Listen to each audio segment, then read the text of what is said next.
C'est parti. Tout le monde sourit.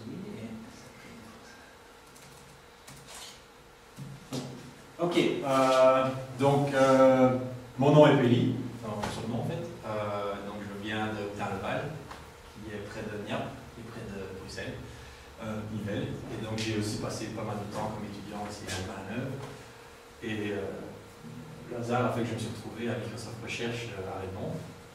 Et donc ici je vous parle du produit qu'on développe depuis maintenant 4 ans, qui s'appelle PEX. Et en fait on a développé les 6 derniers mois des frameworks d'isolation qui sont un peu des effets secondaires de l'outil principal, mais il s'avère que les gens sont assez attirés par cela, donc on en parle pas mal. Et donc aujourd'hui ce que je vais parler c'est de tests unitaires, d'isolation et aussi essayer de toucher un peu ce que fait PEX, mais je vais essayer de surtout parler d'isolation. Donc pour rendre la session interactive, j'ai une série de quiz dans les slides, donc vous allez devoir rester éveillé et donc répondre aux questions. Donc ceux qui répondent pas vont faire des affronts, des trucs du genre.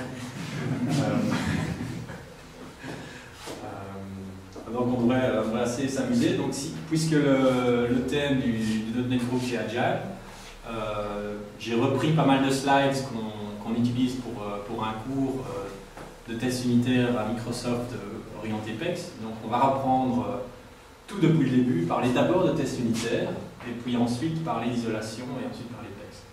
Donc on va d'abord motiver le besoin d'isolation avant d'en parler.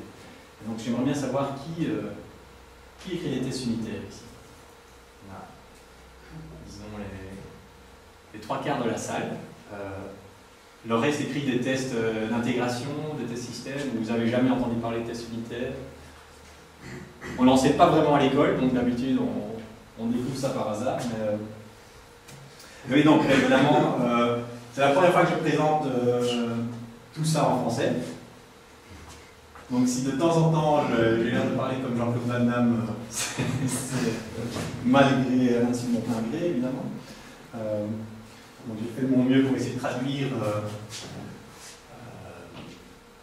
tous nos slides. Donc le but d'aujourd'hui c'est de comprendre ce que c'est test unitaire, d'utiliser Moles et Stuck pour les isoler, en présence d'une interface ou en présence de méthodes statiques ou de types qui sont silons, donc fermés.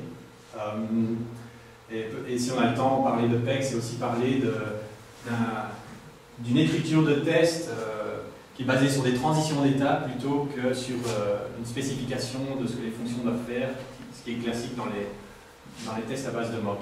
Alors, si vous avez des préférences sur l'ordre de ce que je suis en train de faire, vous pouvez toujours dire pourquoi est-ce qu'on ne parle pas plus de ça et de ça, et alors on change l'ordre de la présentation, ça y a pas de problème. Combien de temps? 1 heure? A priori c'était 2h30 à 10h30. Ok, 1 heure. Donc je vais aller assez vite sur le test unitaire. Comme vous voyez, la traduction n'est pas complète. Donc il y a un test unitaire, un petit programme qui a des assertions et qui teste une unité de code.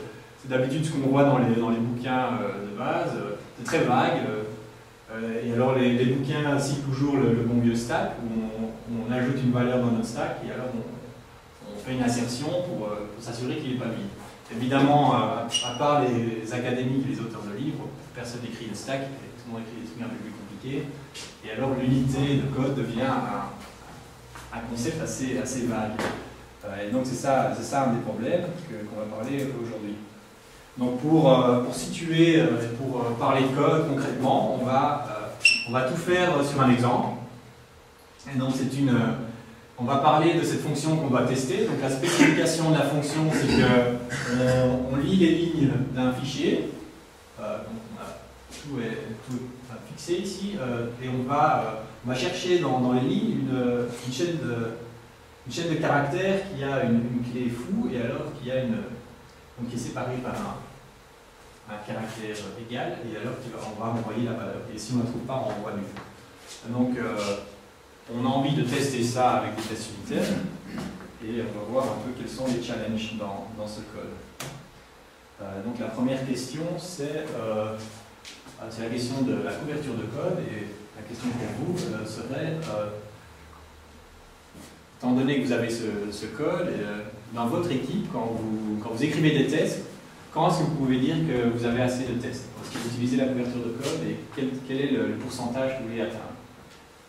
Qui n'a jamais entendu parler de couverture de code? Ok, donc quand on exécute des tests, on peut mesurer quelle ligne de code a été exécutée. Et alors, on peut avoir un pourcentage. Toutes ces lignes-là n'ont jamais été exécutées par le code et ces lignes-là ont été exécutées. Donc, ça donne un pourcentage. Évidemment, dans un monde parfait, on aimerait bien avoir 100%. Certaines équipes requièrent. Donc, par exemple, à Microsoft, il y a des limites, disons, automatisées qui s'assurent qu'on a un minimum de couverture de code par les tests pour pouvoir envoyer le produit à la production. Bon, ce qui est intéressant dans le concept de couverture de code, c'est que ce n'est pas suffisant. On peut avoir une couverture de code au niveau des lignes d'exécution, mais il peut y avoir encore pas mal de bugs qui se cachent dans le problème. Mais c'est un concept assez important pour les tests unitaires. J'ai déjà donné la solution.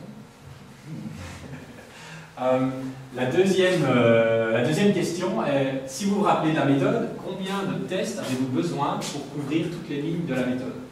Donc, laissez-moi vous montrer le code. Vous avez ce code à tester, vous devez écrire des tests.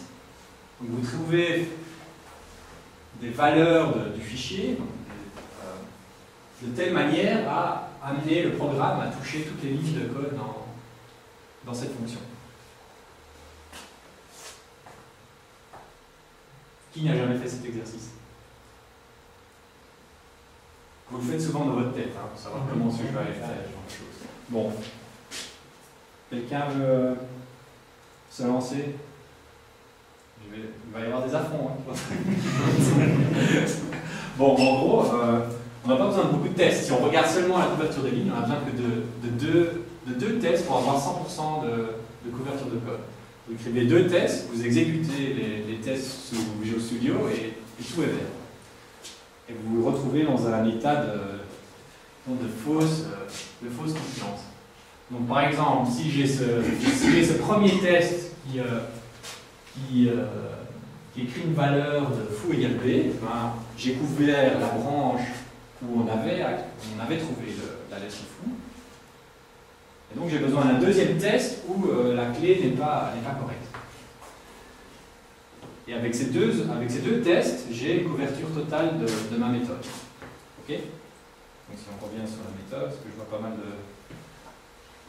Donc, quand j'exécute ce code avec le premier input, je vais rentrer dans la boucle, ensuite je vais extraire l'index, puis extraire le nom sera égal à foo, donc je vais rentrer dans cette branche-ci. Et dans le deuxième input, je vais rentrer dans la boucle, mais je ne vais pas rentrer dans cette branche-ci, donc finalement je vais revenir ici et exécuter cette ligne de code. Donc c'est un concept très important en test, où on veut exécuter toutes les branches du programme. Ok, donc couverture de code. Maintenant, l'autre concept très important dans les tests unitaires, ce sont les assertions. Alors, qui écrit les assertions ici? À peu près tous les gens qui écrivent des tests unitaires écrivent des assertions, ce qui est bon signe. Donc la question est, pourquoi est-ce que vous écrivez les assertions? Pour limiter le champ d'extension, le nombre de tests pour limiter le domaine. Pour limiter le domaine de test.